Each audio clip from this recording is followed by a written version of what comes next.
Hello, everybody, and welcome back to Trekyards. He is Commander Cockings. Oh, and he's kind of Foley. Oh, trying to Changing catch things me up. out there. Yeah. And today we're talking about some Prodigy. We got some references to a few ships when Janeway Hologram's talking about the Federation. And we're going to talk about that today. We've got wireframe ship galore. Although, really, they're more kind of artistic interpretation than wireframes. They're kind of like some I wouldn't say artists they're wireframes, they're just line drawings. But yeah, line drawings, yeah. And obviously, this was released in the Next Week On teaser, which we said, okay, well, we saw it, we'll pause, what about this week? And it was literally as long as the teaser. There was nothing else in the episode with it, except we get quite close to them. And yes, they represent beautifully the Voyager, the Defiant, the NX-01, the two TOS Connies for some reason, and Enterprise D and three shuttles.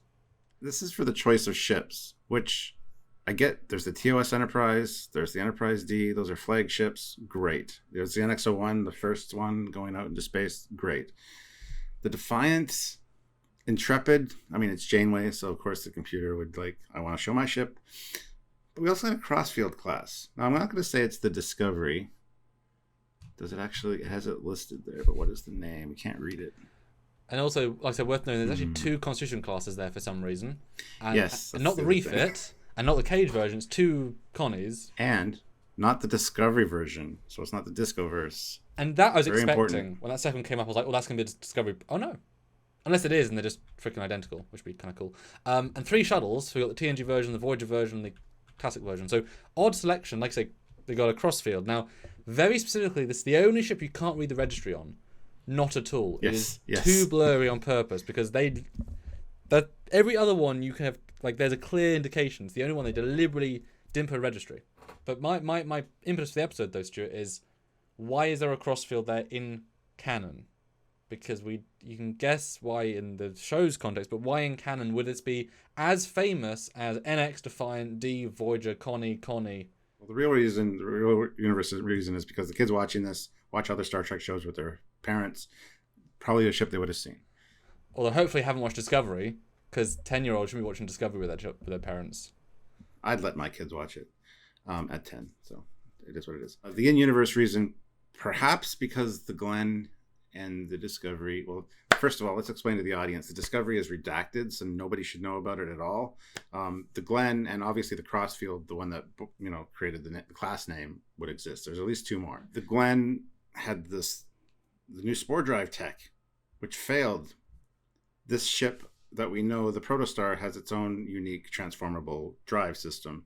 So maybe it's just here's another ship that had an experimental drive thing. Boom. That's the only reason that I could see in universe that it'd be shown here. Yeah, contextually it's here because it's each of these are the hero ship of their show. We're only missing the E, and that's of the movies and the TMP refit. So these are all the TV show hero ships. But it wasn't just the Crossfield, the Discovery. The Glenn was also classified because any spore drive tech was also redacted. So the Glenn's destruction is no longer part of the records either. There might have been and because the ship itself was designed around the spore drive, that means the ship should also be yes, the ship design may exist, but no information. It will be a complete black of here is a shape. We can't look inside it. It is empty. So in the Crossfield, even if it existed as a test bed ship, it was only ever a test and then nothing else because it was never fitted with a drive, and there wouldn't be any other ships made because it was designed around the drive. So this ship is a redacted design with redacted systems that never went anywhere, that never had a class or a ship. It's a secret. It's a redacted ship. There's no reason why it should be here on this lineup because it's saying this ship is as legendary as these, which is telling us that the Crossfield became one of the most famous ships in all of Starfleet for not having a spore drive, despite still having all the spore drive tech. But I think it was just because it's the other new Trek on right now. So of course the art department's going to put that in there. Probably what we're told to, because you got to push your other products, right? So that would be my guess. But no La Serena, thank God. Well, that's also that is in the future, but yes. Well, but I mean, they should have put the Cerritos then, if that's the logic. That exists this time.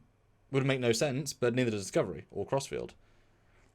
There's rationale, and it's such a clear indicator. I mean, they're also why shuttles?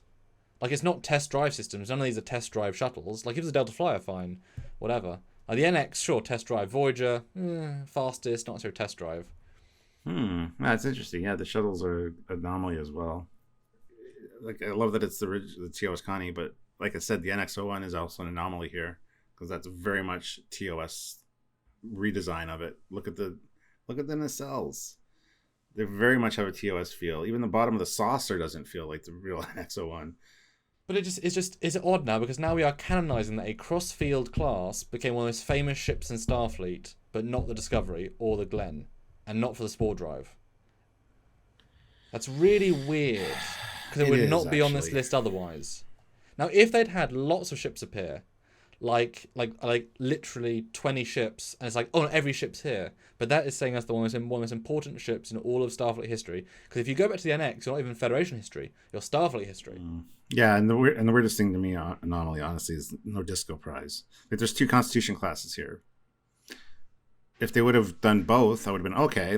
I see what they're doing, but this was just kind of the odd man out, more so than I think the Crossfield class. But that's a discussion for another day. I mean, I'm thrilled it's not the Disco Prize, let's be honest, but at least having 2 Connies rather than the refit would have made more sense. Oddly. And I just love the fact that they redacted the name because they want to include it without any of the baggage of including it.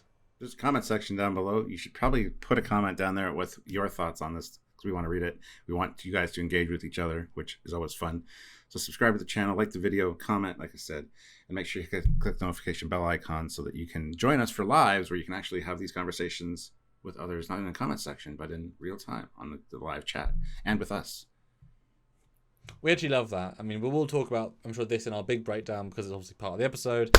But if you want to join any of those supports by super chatting, that does support the channel literally, figuratively, and morally, because when we get those people to super chat during, we're just like, yes, let's just bounce off that and create more debate, etc. And like I said, financially supports the channel. And of course, Patreon, PayPal, join the channel, all great too. It's all great. And all links are down below in the description.